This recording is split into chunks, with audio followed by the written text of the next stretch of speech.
नमस्कार दोस्तों, स्वागत है आपका वनडे एग्जाम सेंटर में।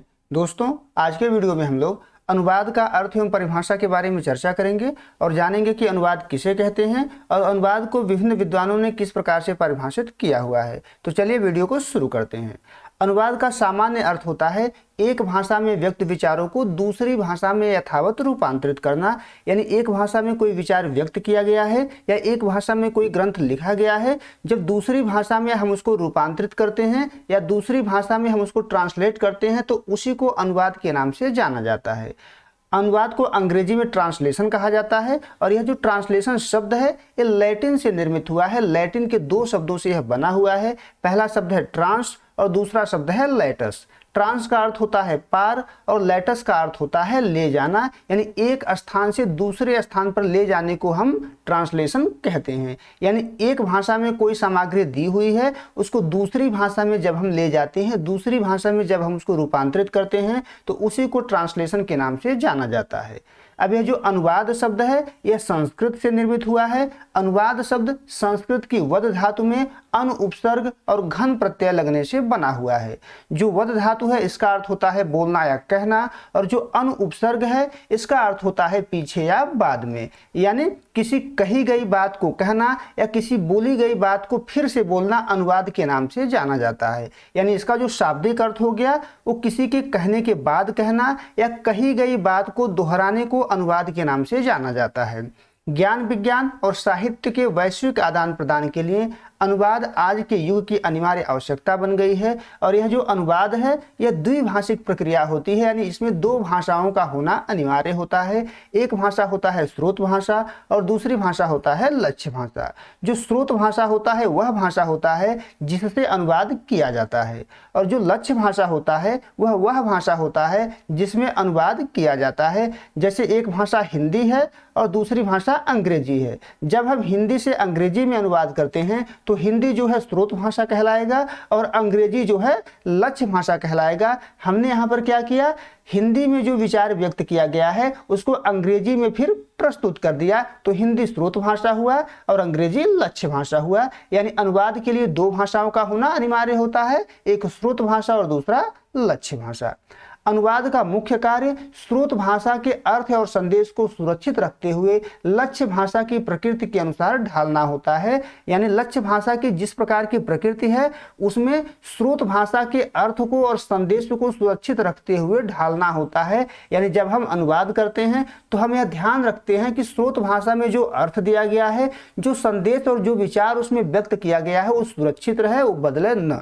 यह केवल शब्दों का प्रतिस्थापन नहीं होता है बल्कि दो संस्कृतियों के बीच का सेतु है। यानी अनुवाद दो संस्कृतियों के बीच सेतु का कार्य करता है। अब देख लेते हैं कि विभिन्न विद्वानों ने इसको किस प्रकार से परिभाषित किया हुआ है।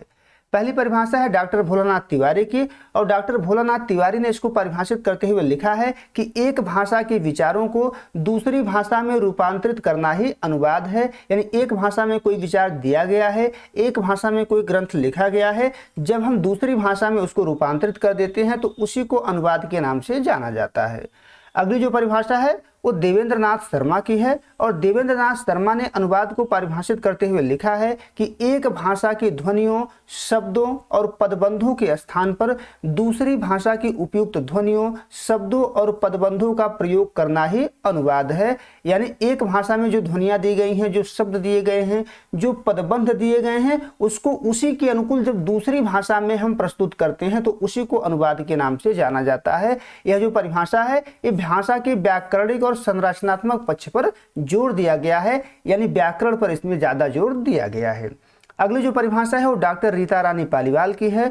डॉक्टर रीता रानी पालीवाल ने अनुवाद को परिभाषित करते हुए लिखा है कि अनुवाद एक भाषा में व्यक्त अर्थ को दूसरी भाषा में पहुंचाने का वह प्रयास है जिससे अर्थ और प्रभाव की रक्षा की जाती है। यानी अनुवाद जो है एक भाषा में कोई अर्थ दिया गया है, एक भाषा में कोई विचार दिया गया है तो उसको दूसरी भाषा में पहुंचाया जाता है, लेकिन जो पहली भाषा में अर्थ दिया गया है उस अर्थ की और उसके प्रभाव की रक्षा अनुवाद में की जाती है। यानी लेखक का जो मूल प्रभाव होता है, जो मूल लेखक होता है उसका जो प्रभाव होता है उसको अनुवाद में बचाए रखा जाता है। अगली जो परिभाषा है वो यूजीन नेटा की है। इन्होंने लिखा हुआ है कि अनुवाद का अर्थ है स्रोत भाषा में व्यक्त संदेश के लिए लक्ष्य भाषा में निकटतम सहज समतुल्य खोजना, पहले अर्थ के स्तर पर फिर शैली के स्तर पर। यानी जो स्रोत भाषा में संदेश दिया गया है, जो स्रोत भाषा में विचार दिया गया है, उसको लक्ष्य भाषा में प्रस्तुत किया जाता है और लक्ष्य भाषा में प्रस्तुत करने के लिए निकटतम सहज समतुल्य जो है खोजा जाता है। यह दो स्तरों पर किया जाता है, पहले अर्थ के स्तर पर किया जाता है और फिर शैली के स्तर पर इसको किया जाता है। ये विश्व की प्रसिद्ध परिभाषाओं में से एक परिभाषा मानी जाती है। अब अगली परिभाषा देख लेते हैं। अगली परिभाषा है जेसी कैटफोर्ड की, और जेसी कैटफोर्ड ने अनुवाद को परिभाषित करते हुए लिखा है कि एक भाषा जिसको स्रोत भाषा कहा जाता है कि पाठ्य सामग्री को दूसरी भाषा जिसको लक्ष्य भाषा कहा जाता है कि समान पाठ्य सामग्री में प्रतिस्थापित करना ही अनुवाद है। यानी कोई विचार है जिसको एक भाषा में दिया गया है, कोई ग्रंथ है जिसको एक भाषा में लिखा गया है, जब हम उसको दूसरी भाषा में उसी के अनुरूप लिख देते हैं, समान पाठ्य सामग्री में लिख देते हैं, तो उसी को जो है अनुवाद के नाम से जाना जाता है। अब अगली जो परिभाषा है वो पीटर न्यूमार्क के द्वारा दिया गया है, और पीटर न्यूमार्क ने लिखा हुआ है कि अनुवाद एक ऐसा शिल्प है जिसमें एक भाषा में लिखे गए संदेश के स्थान पर दूसरी भाषा में उसी संदेश को प्रस्तुत करने का प्रयास किया जाता है। यानी एक भाषा में कोई संदेश दिया गया है, उस संदेश को हम दूसरी भाषा में प्रस्तुत कर देते हैं, इसी को अनुवाद कहते हैं। और इनका मानना है कि अनुवाद एक शिल्प है, अनुवाद एक कला या शिल्प है, ऐसा पीटर न्यूमार्क का मानना है।